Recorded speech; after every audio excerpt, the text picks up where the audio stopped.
from the MetaChess team. And Jepta, before we get started talking about what you guys are building, give us a quick rundown on you and your background and history in crypto.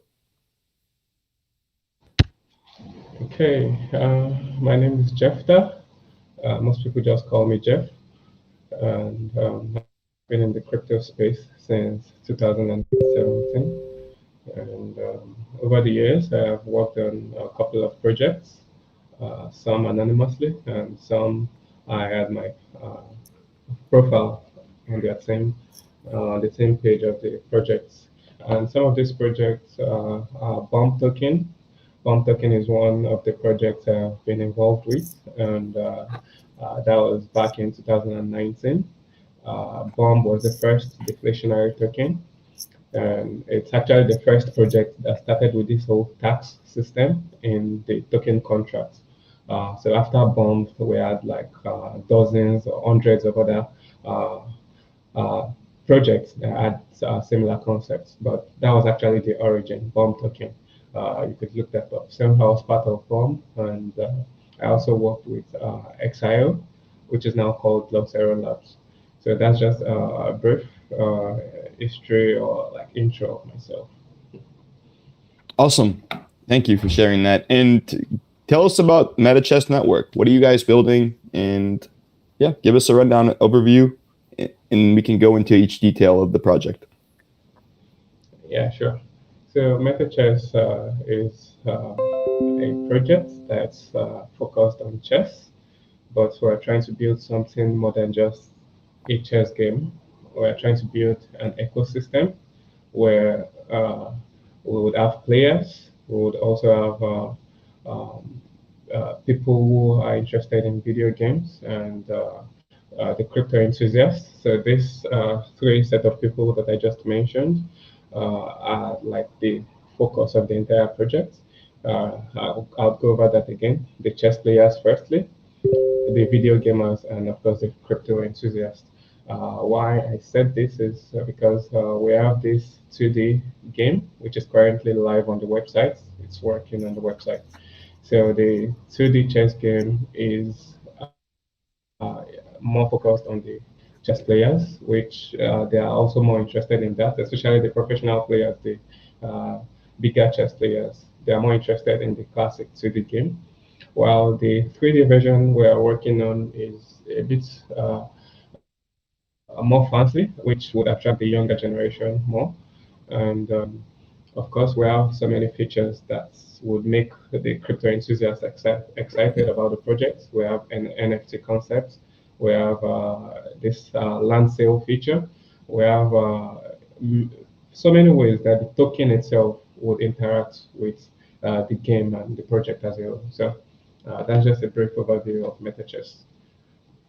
Awesome. Very cool. So obviously, I love chess. I've been playing it since I was a kid, and this is the first time I've seen a project integrating chess with crypto and metaverse and all that good stuff, play to earn. So I'm curious to know more about, obviously you guys have a 2D chess mode, which is the classic 2D version of the game that everyone plays online. I also see that you're building a 3D mode and also a Warfront mode. Can you tell us about well, I'm assuming the 3D mode is just like the 2D mode except in 3D. So tell us about the Warfront mode. What is that, and what's that going to look like? Yeah, you're correct. The 3D, the normal 3D, regular 3D is just the chess game, classic chess in 3D view. But the Warfront game is a little bit different. It's more classy, fancy, and is likely to attract the video gamers more. So let me just share my screen before I go into more details about the Warfront mode. So we have the trailer, Certainly. the official trailer. All right.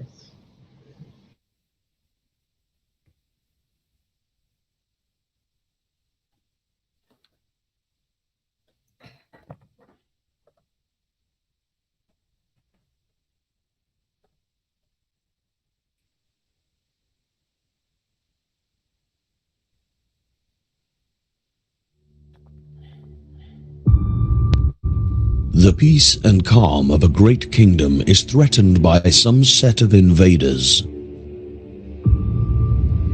MetaChess Warfront tells us a story of how the warriors in the kingdom take their stand to defend their territories against these invaders.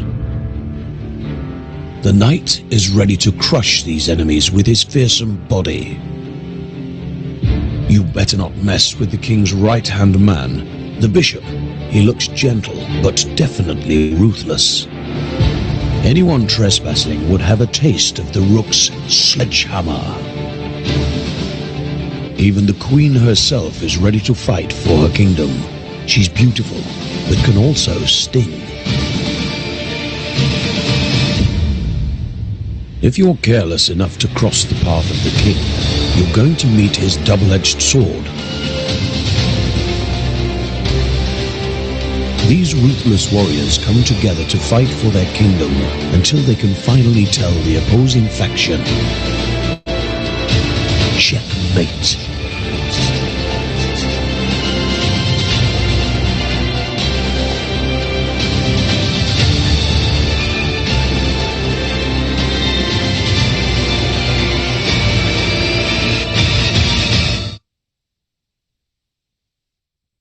Very cool. Thank you, man. So it's like it's like live wizard's chess that you see in Harry Potter, for example, but with more gladiator themed figures. Exactly, something like that. So you have the chess pieces in form of human characters, and another thing is this is just one set. The video you just watched is just a set of the characters we are working on. We are working on another set, and this other set would include the Japanese and Chinese, theme or concept.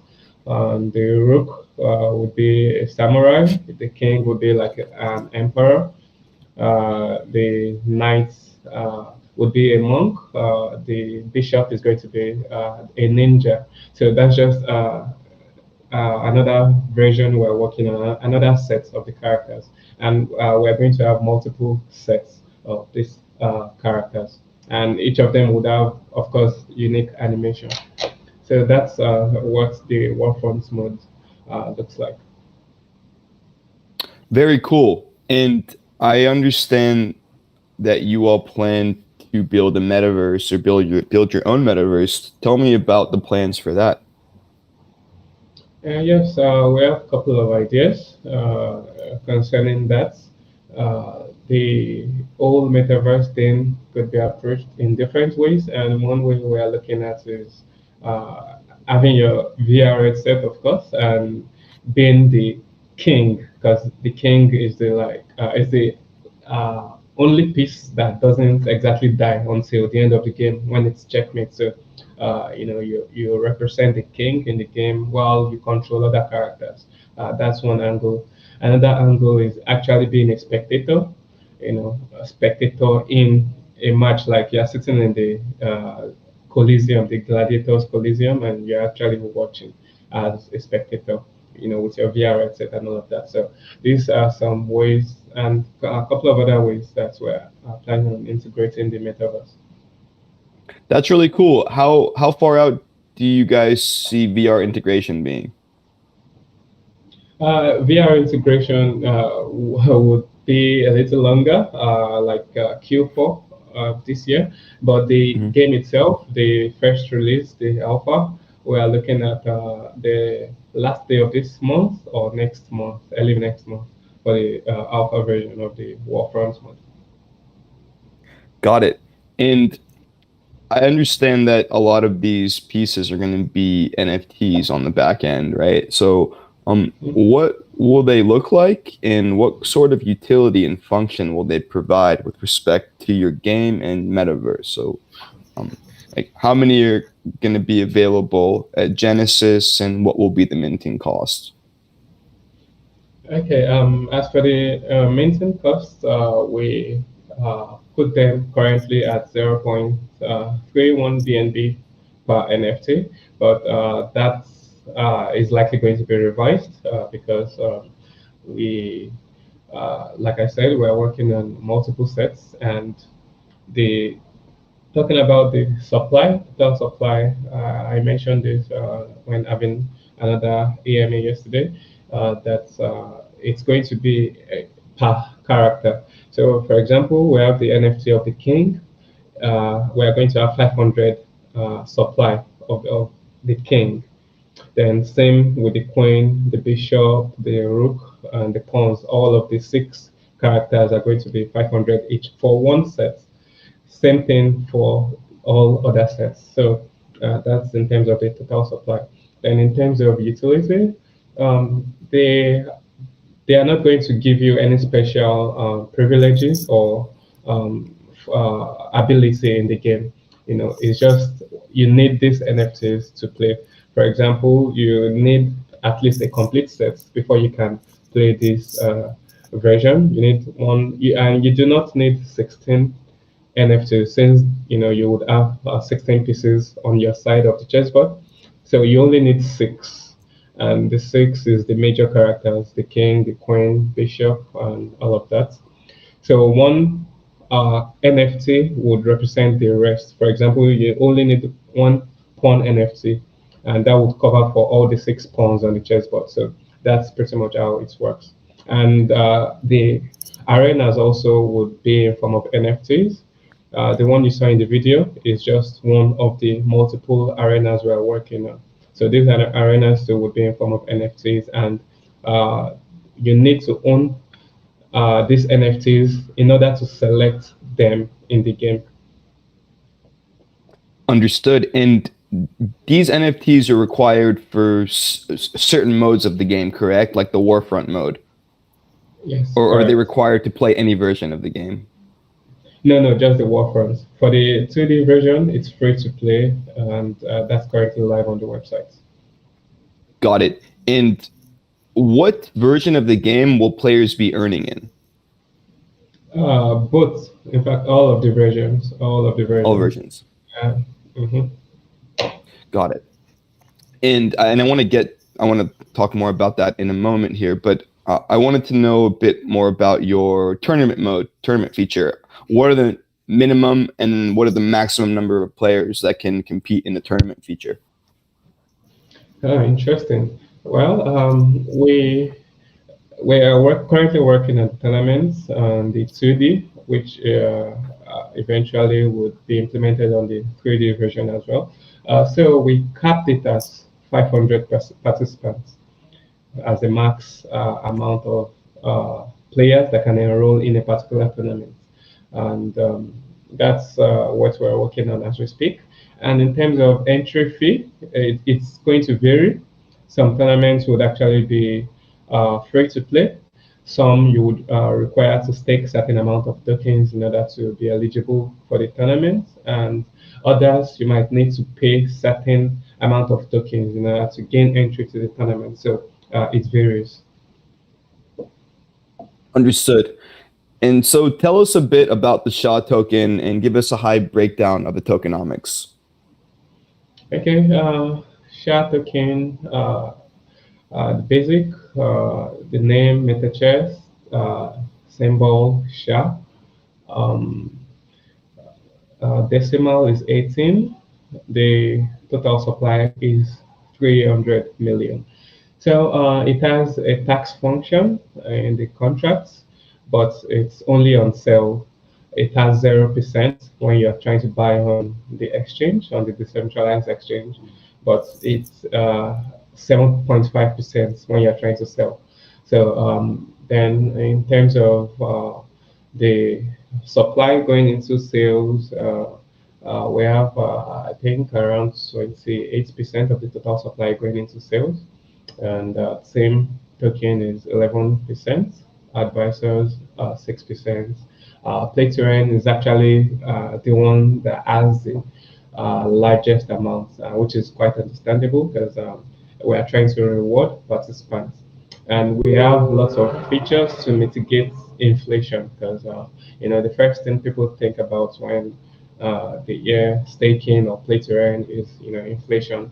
tokens going into circulation. So we have measures in place to mitigate this, and these are stuff like okay, the thing is, as we give tokens in form of play to earn, staking rewards, and all of that, we also get much more. So that makes the economy, stable. What do I mean?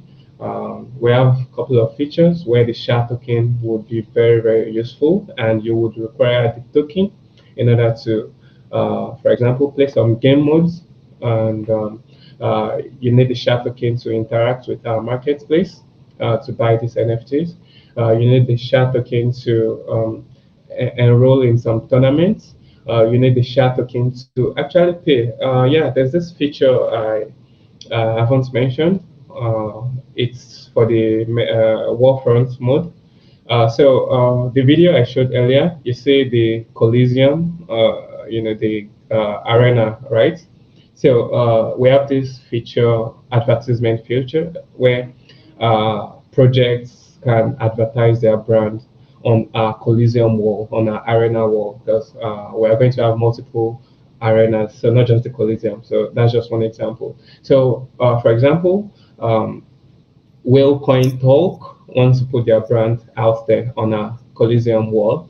They pay a certain amount of tokens, and we put their brand, we put the logo, the website, and all of that on the arena wall. So that's another utility for SHA token, and a source of revenue for the projects. So that's those are some of the use cases of the token and the tokenomics in general.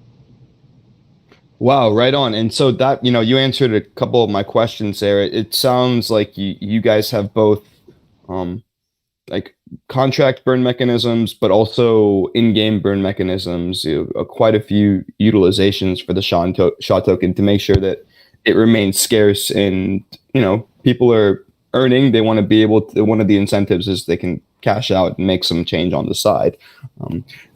So, and you might have touched on this briefly, but are players earning a certain amount of SHA tokens every time they win a game, or is it based on a leaderboard? How exactly, I guess, can you be more precise on how people are earning within the ecosystem? Okay, yeah, that's a good question. Okay, we have multiple ways users earn on the platform, but one way we ensured isn't part of how you earn is actually your winning rates, because that's from experience will just encourage cheating, and it's easy to cheat in chess with lots of chess engines out there. So if we incentivize winning games, users will just go into using chess engines and win games. I mean, the best chess engine out there could beat, world number one. So we're not trying to encourage cheating. So we are not rewarding winners of games. So talking about ways you earn on the platform, first one is through leaderboard. And what kind of leaderboard? It's by your participation, your activity, how active you are on the platform. So there's going to be a leaderboard for the most active users every week and every month, and the top 3 is going to get rewarded. So that's one way you earn.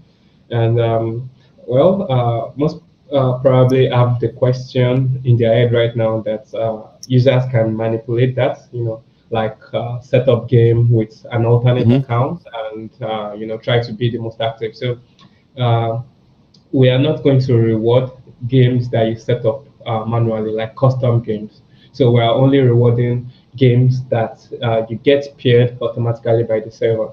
So there's this quick pairing feature that we will push as we progress into launch. Because right now, once you click on the quick pairing, there's a chance that you won't find a player to play with. But we are planning on pushing that so that most people will use that feature. So it makes it easier to get paired by the server. So once you click this quick pairing and you are paired automatically by the server, that counts for you. And the more you do that, the more your chances of being the most active player of the week and of the month. So that's one way you earn on the platform. Another way is the tournaments feature we mentioned earlier. Yeah, participants in tournaments would be rewarded, and it's going to be by category because we know people have different skills sets. Some are not as good as the others, so the rewards is going to be in different categories according to your Elo rating. So that's another way to earn on the platform. Then we have this game mode called Treasure Quest. It's currently on the website, but the smart contract has not been integrated yet. So this game mode is about hunting for treasures. You hunt for treasures on the chessboard, and whatever treasure you find in form of tokens, you can claim that. It's as simple as that. And there's a little bit of interesting parts to that game mode, which is a land feature. There's going to be a land feature in that game mode where each square on the chessboard would represent a piece of land, and users of the owners of this land would also earn reward.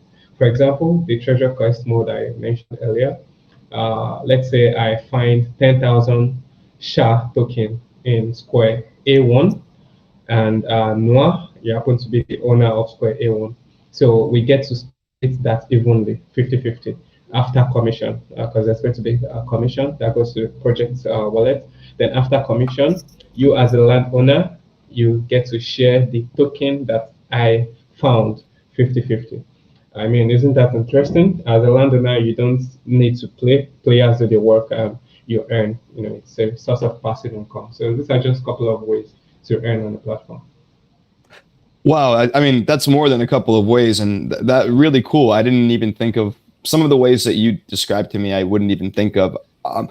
So there is no. I think it's a good idea to prevent people from making two accounts and playing each other and spamming that. That they have the server match them up. It still doesn't prevent people from botting, right? Because even if they're not using the best chess program to win games, they can still just like bot as many games as they want and accrue time spent in the metaverse. Am I mistaken in understanding that?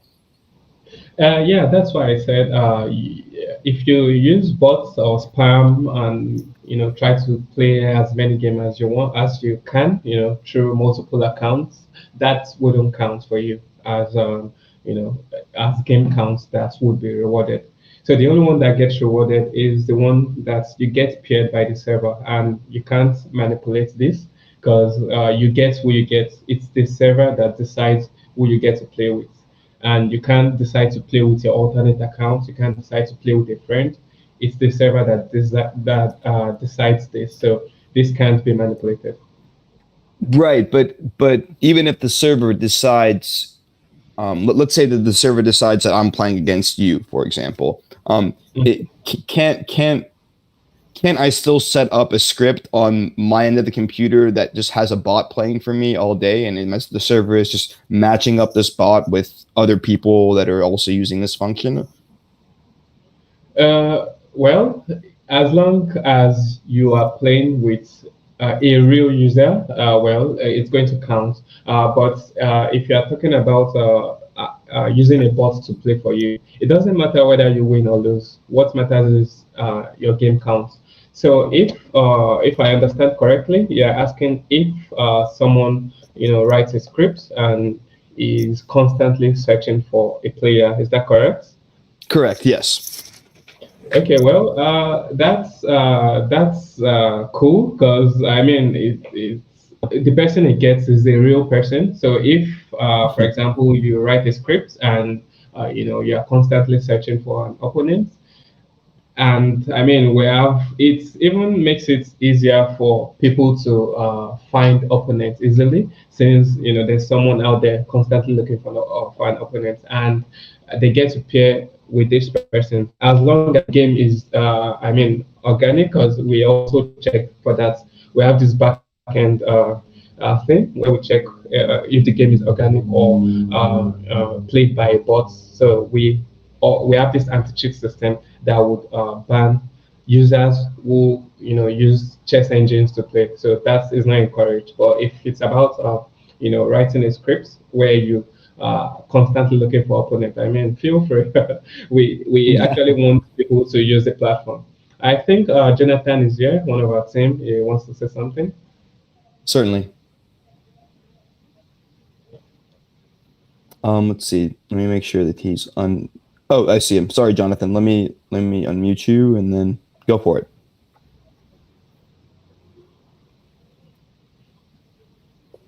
Jonathan, you need to unmute yourself as well. So I just unmuted you, and then you need to unmute your own mic. Okay, Hello, maybe just get it. Okay. Hey, Jonathan. I'm just here to say hi. Okay, I think he just wanted to enlist himself as a speaker. So along the line, he might Sure. want to say something. Yeah, no worries. Okay, so thank you for clearing that up. And again, it seems like there are a lot of different ways to earn in your spend and earn in your play to earn game in Metaverse. You mentioned land. Is the land going to be in the form of an NFT? And like, when can people buy this land? How much will it cost to mint? To tell us a bit more about land play. Okay, yeah. So yeah, it's going to be in form of NFT. That's the first question. And about when users can buy this, we are looking at Q2 actually. The old smart contract is almost ready, but we still need to do some testing, and we need to audit it before making it public. So we should get all of that done before the end of Q2.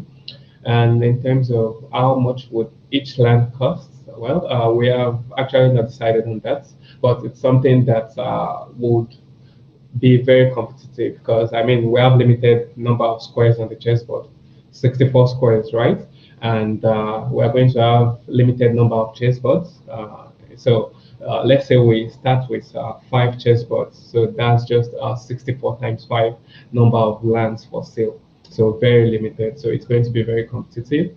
But we might have to integrate a sort of KYC feature, not full KYC, but just a kind of thing to match each user with a wallet address for the land feature, not for the entire platform, for just the land feature. And the reasoning behind this is because users might want to acquire so much land and have higher chances of earning passive income. We don't want that. We want it to be evenly distributed to as many as possible users.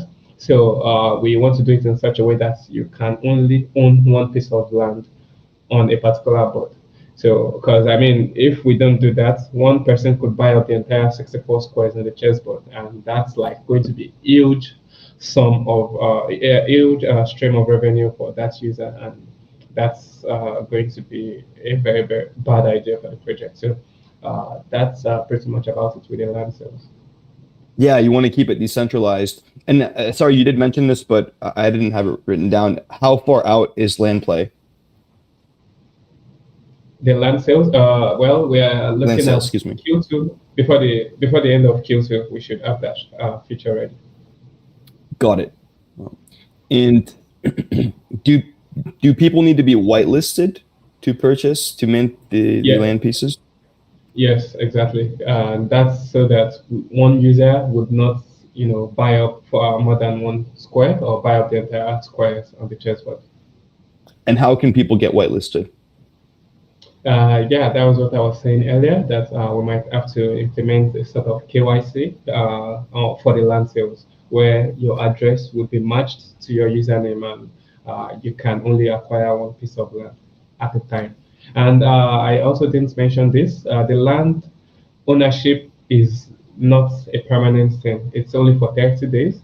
So after you purchase the land, you have ownership for 30 days. After 30 days, ownership comes back to us, and we resell to other users. So the cycle is going to continue on and on. So the idea is within those 30 days, you make back your ROI plus hopefully some profit as well. Definitely, definitely going to make much more than the cost for purchasing the land. And there's also this feature where you can rent out your land. Okay, you buy the land from us, and for some reason you need quick money and you need to rent it out. You can rent it out to someone else, and the person benefits from the rewards designated to landowners. And if the period where you have ownership has not expired, then the ownership comes back to you. After, let's say you rent it out for 10 days, you have ownership for 30 days originally. So after 10 days, the ownership comes back to you. And then after the entire 30 days, the ownership comes back to the project. Then we resell to another user. So that's how it works. Understood.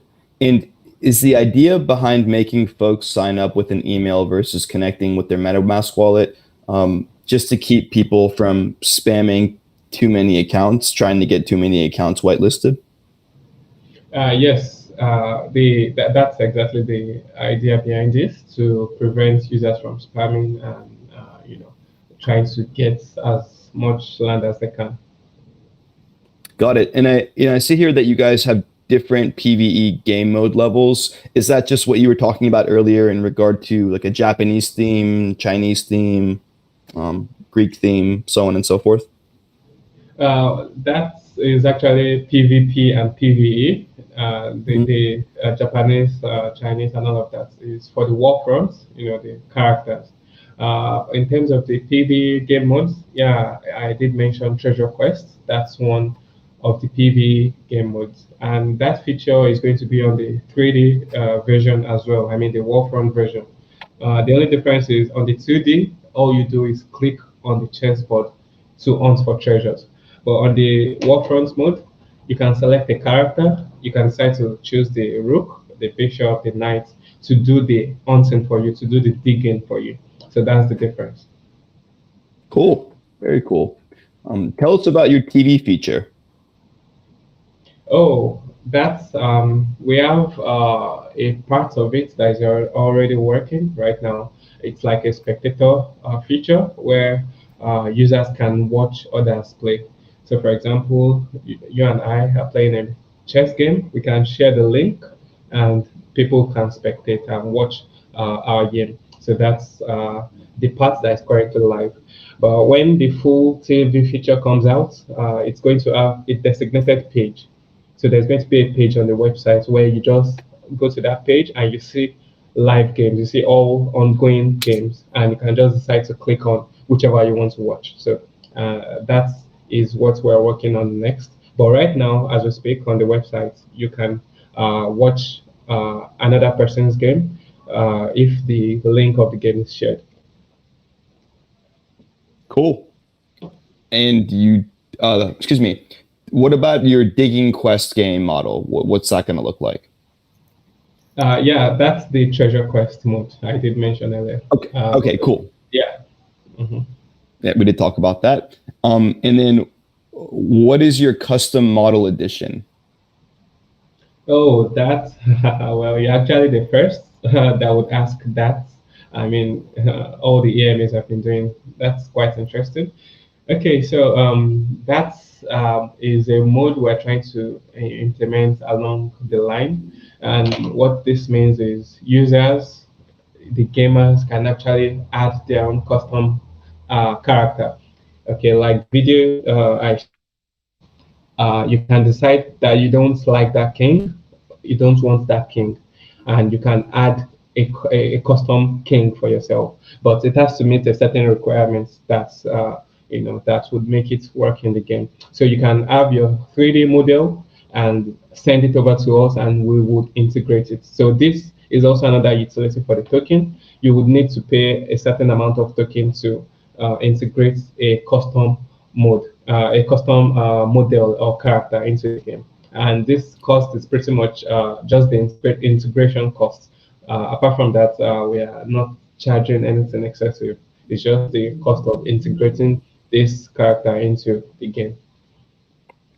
Jeff, I'm surprised that I'm the first person to ask this question, because for me, this is quite possibly the coolest feature that you guys offer. I'm a big anime fan, for example, and I think it would be cool. And I think people are fans of whatever their favorite show, their favorite comic, and I think that people can get quite creative in customizing their own chess pieces. And I think that's a extremely useful function, or excuse me, an extremely useful way to burn your token and create a deflationary aspect. Yeah, that's awesome. Awesome. I'm glad I asked that question. All right. So Thank tell you. us about sorry, go ahead. No, I Sorry, said, Jeff. yeah, thanks. Oh yeah, cool. So Jeff, tell us about your the captivity and overkill game mode. Okay, that is something we're actually looking to integrate along the line as well. It's not going to come with the first release. So it's just this cool feature, which, I mean, it's not final. It's still something we're working on.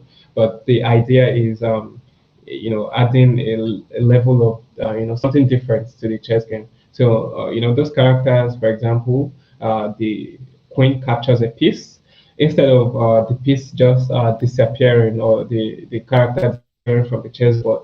It's going to take the character captive, and we are going to have this sort of animation where those characters would be like little angels flying behind the queen. And what does this do is to the queen is that, for example, if the queen gets captured or gets pinned, instead of dying, it is those little angels that would die. So that's the captivity game mode. But you can only capture, in terms of taking them captive, you can do just two at a time. So it's just a cool feature we're trying to, think about. We want it to be just a traditional chess and all of that. Yeah, that is really cool, and you guys are doing a lot. This is interesting. Tell me about that said, tell me about the coaching platform. Okay, so this platform is to bring in both the rookies, the newbies, and the OGs, the real, really good chess players. So the good guys, in terms of their skills in chess, would act as coaches, and they can coach these newbies and earn for it. Not just for free. They would earn tokens for coaching these newbies, and that's also a way to make the token very useful on the platform. And another thing about the coaching platform is it's how do I put it? Um, it's going to serve as a place where the newbies can learn and be involved in the platform. So that's about the coaching platform. Yeah, it's really cool. I feel like you guys are going to build something where OGs can build a profile and it'll show their record, and they'll maybe even be ranked, and that way the newbies can pick the best OG that they want, and the OG has a certain fee, and the fee is exchanged in your token. Very cool. That's going to be huge for you guys. It'll be huge for you guys, and it'll be huge for I have a lot of friends and family members that we're really big on chess, and some of them are just prodigy level. And if they could just log on to your metaverse and monetize their teaching skills, that would be massive for a lot of people like that. Right. So tell me, do you have any big strategic partnerships and sponsorships that you can tell us about? Yeah, we have a couple of strategic partners, and some of them are also investors, starting with Magnus Capital. They are one of our lead investors, and they are not just investors, they are acting as advisors and partners, because they've been really helpful along the line. And we have Pink Ecosystem is actually one of our backers. Pink Ecosystem, Pink Seal owners, they actually invested in MetaChess as well. So they are strategic partners. And That's awesome. We're actually the first project that would use the Pink Pad. Pink Pad is a new platform on Pink Seal where I mean, unlike the traditional pink sale launchpad where anyone could just create a pool and have their token sale there, but with PinkPad you need to have a backer or a big strategic partner to vouch for you. So it's for the bigger project. So you can't just approach Pink Sale and say, hey, I want to put my project on PinkPad without having a reputable backer.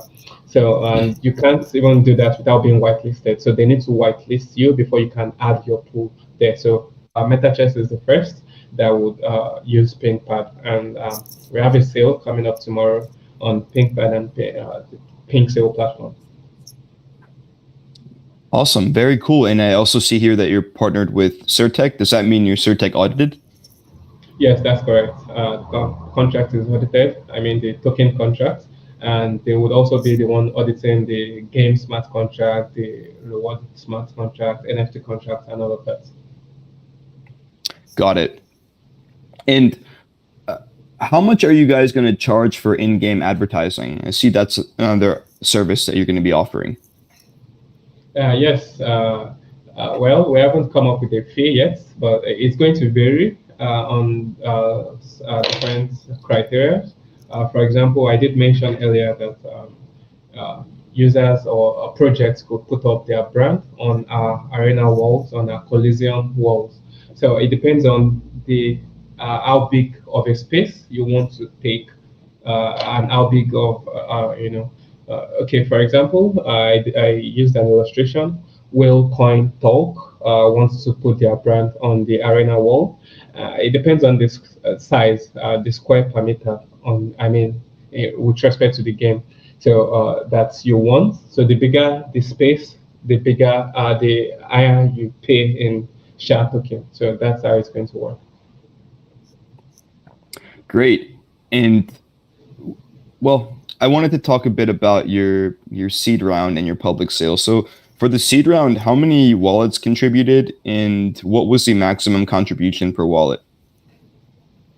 For the seed round, it was actually not open to the public. It was for the strategic partners, the venture capitals, and all of that.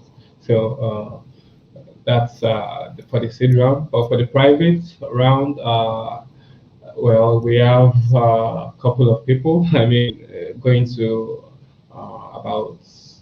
I mean, there are also venture capitals who are also in the private round, but we have individuals as well.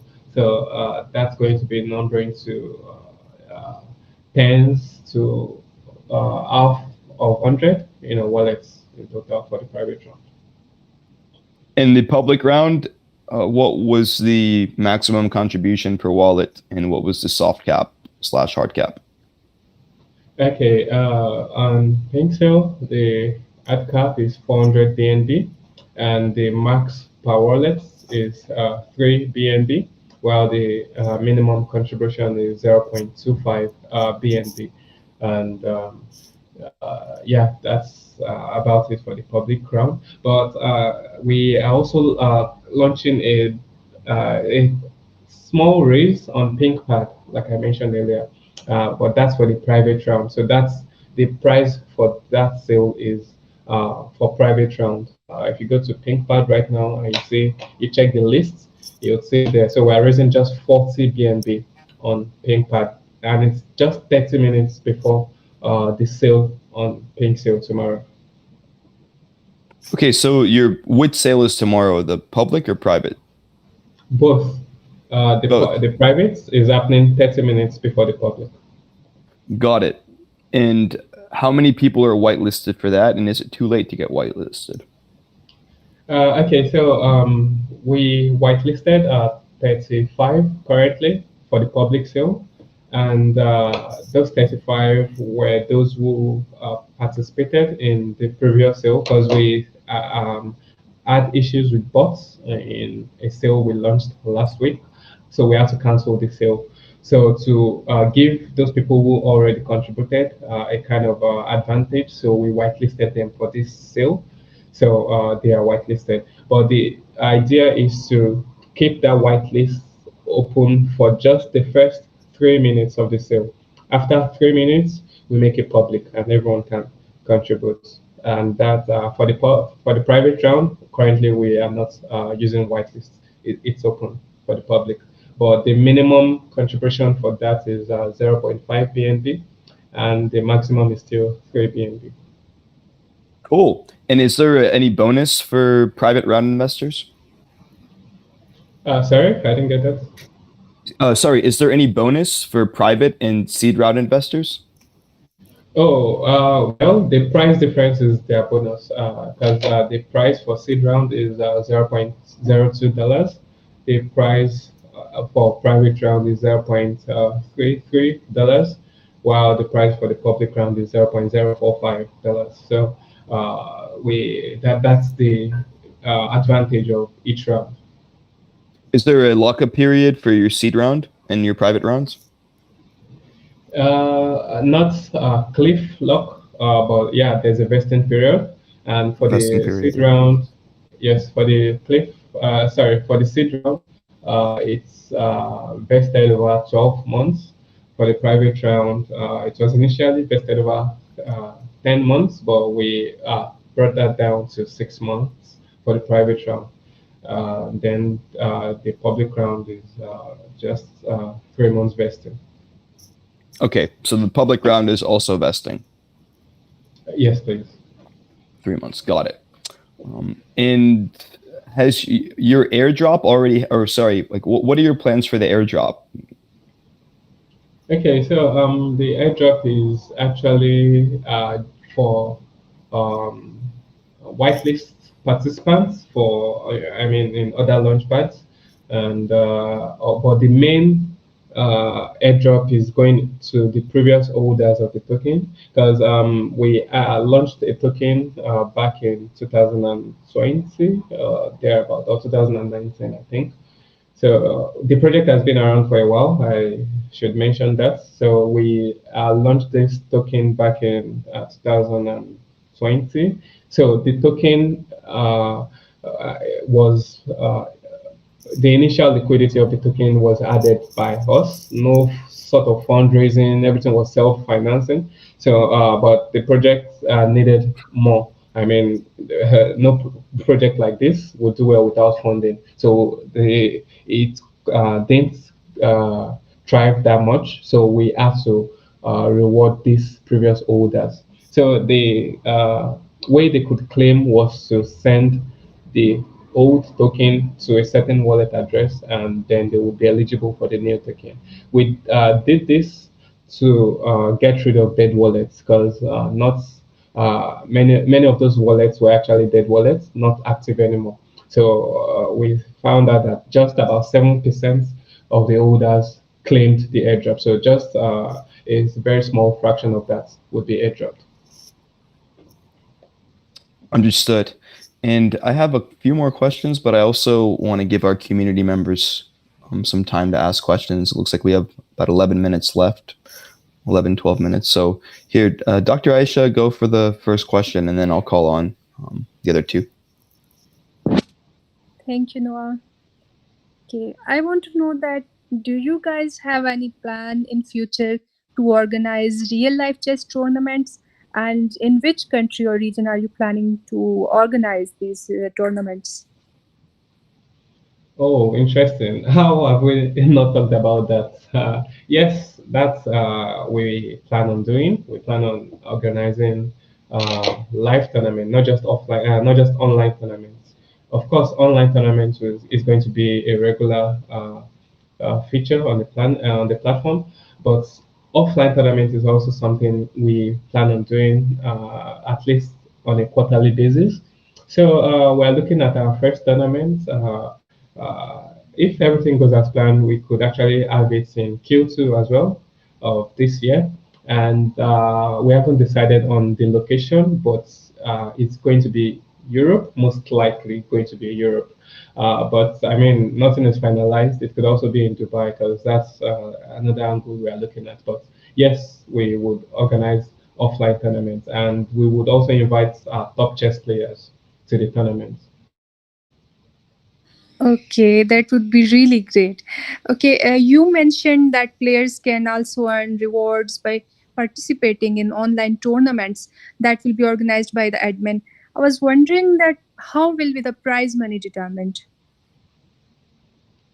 Okay, so yes, whatever tournaments we organize, we are going to provide rewards to the participants, and these rewards could come in form of tokens or in form of NFTs. So it's going to be announced while I mean, as we are introducing the tournaments to the community, the rewards would also be announced alongside that. Okay, okay. Last question from my side. I want to know that will players be able to create their own tournaments and set the prize money and fee for entry by themselves on MetaChess platform? Yes, that's the idea. Uh, Apart from the tournaments that the admins organize, players can also decide to create their own tournaments and decide whatever reward they want to give their participants. So we let players do their thing also on the platform. I mean, some can even monetize it and take entry fees to their individual tournaments. And if users feel this tournament is something they should participate in, they pay the entry fees to the user, and he distributes the rewards afterwards. So this is completely on the player to do that. Okay, amazing. Thank you. Thank you so much for answering my questions. Thank you, Aisha. Great. Next question is from Venice. Yeah, thank you so much, Noah. Actually, I read you guys have 3D part. I read your 3D part of the game that will have chess pieces in the form of humanoid characters. So I want to know that do we need to have all 16 pieces of these NFTs characters to play in the game, or one is enough to let us play the game? Okay, I mentioned this earlier. You only need the main characters, which there are six in numbers. You just need one NFT of the king, queen, bishop, rook, the knight, and the pawn. So you don't need 16 NFTs. All you need is six NFTs to play. Because one NFT of the pawn, for example, is enough to represent all the six pawns on your chessboard. Same thing, the bishop. You have two bishops on the board, but you only need one NFT of the bishop. So that's how it works. Okay, great. And I also read you have plans to conduct offline chess tournaments, as you mentioned earlier too. I want to know, will you live stream this whole tournament, and do you have any plans to allow people to place their bets on the games in tournament? Yes, talking about live stream, of course, to bring exposure to the project. We could live stream on YouTube channel, but also Twitch. We could use big guys on the Twitch platform who have a follower base of their own to also stream tournaments. But in terms of users betting, that's totally on them. We are not going to support, I mean, on the platform betting feature. But if a user feels they need to bet on a particular player in the tournament, that's something it can do off the platform, but it's not something we currently plan on integrating to the platform. Okay, thank you. And I think I had a few more questions, but I think I should step aside to let others ask their questions too. So thank you so much for answering my questions. Thank you, Venice. Venice. Said Rahmat. It's our last question of the AMA. Last questions. Yeah, thank you, Noah. Thank you, Noah. So you mentioned, and also I read on your right paper that players will be able to play with AI or with other players. So I was wondering, have you developed this AI for chess on your own, or it is from any service provider or third party? Okay, the AI we are using is Stockfish actually. So it's an open source AI. So it's Stockfish that we used on the platform, and it's currently live for the 2D. So if you go to PV on our website, you can play with AI. So Stockfish is a AI we implemented. Okay, got it. I also want to know that will there be different levels of AI, and will there be AI based on famous players' style of playing? I mean, will AI mimic the style of the famous chess players so that players can play against the style of the famous players? Wow, that's something we talked about. It's actually an interesting idea, but currently, no, that has not been implemented. But it's something we are actually thinking about, to make it a little bit more fun. But currently, the AI is just, yeah, it's going to have different levels. It currently has different levels on the website, but it's just Stockfish AI. I mean, it's not mimicking any top chess players, as we speak. Yeah, got it. That would be really great if that is implemented. On your roadmap in quarter 3, it's mentioned about integration of captivity game mode and overkill game mode. So I was wondering, will these are these the different game modes in the digging quest game? No, that's actually in the Warfront mode, Warfront game, those game modes. I mentioned briefly how the captivity game mode would look like, and the overkill game mode is that feature actually would be on the 2D as well, not just the Warfront mode. I mean the overkill mode, and this is a game mode where after the first 5 moves of a chess game, after you make your first 5 moves, both of you and your opponent, would have an opportunity to make double moves. So instead of making one move, you can make double moves. So it's just another way to tweak, the game of chess a little bit and make it more fun. Okay, got it. Really great to see chess in the crypto. Thank you so much. Thank you, Said. Yeah, I agree. It's very exciting to see, Sid. Um, Jeff, we are at the end of the AMA. I really enjoyed talking to you, and I'm excited about what you're building. If you want to leave us with a quick summary of who you are and why people should invest in your project before you go, I think the community would appreciate it. Yeah, sure. And it's really wonderful to be here. I mean, this is the largest turnout I have seen so far. We have 372 participants. Wow, that's huge.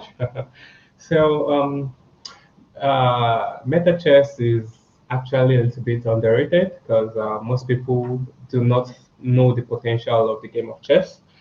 Chess actually has over 500 million players worldwide, and about 20 million plus of this play online.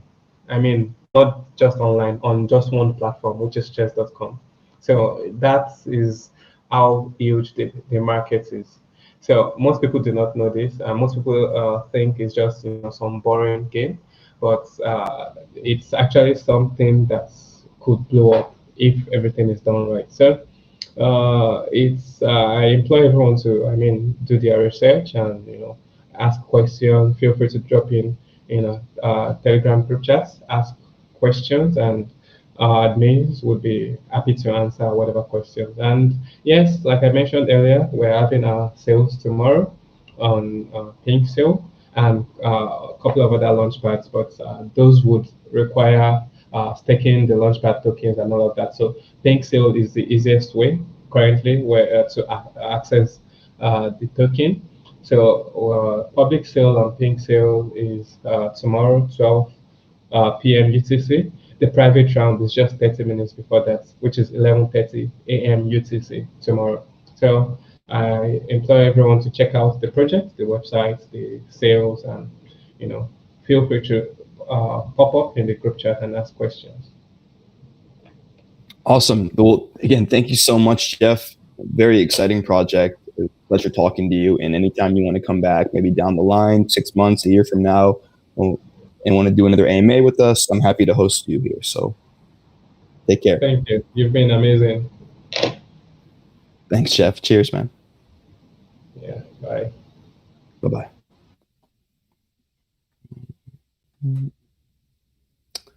Alrighty, everyone. We got excuse me. We have another AMA coming up here, and it looks like We have to do a quick spin here too, Noah. yep, So yep. I have that set up. Just give me a second and I'll share my screen.